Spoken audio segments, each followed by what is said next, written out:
Today we are going to be analyzing the skill of sliding. I'm going to go over 5 parts of the body. Each part will be split into 3 phases: the preparation phase, execution phase, and follow-through phase.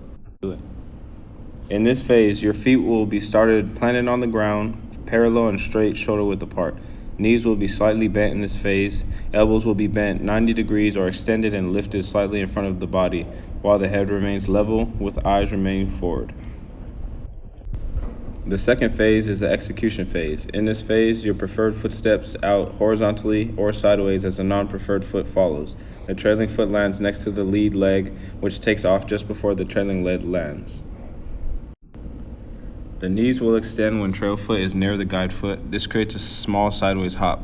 Arms remain out at your side or in front with slight bend. Head remains level with eyes looking forward, and the trunk and chest remains upright facing forward.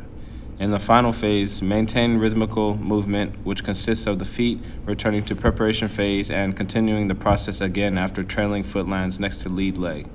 The knees will return back to being slightly bent. Arms remain out to your side at shoulder height. Elbows are bent 90 degrees through the remainder of the skill with your eyes looking forward.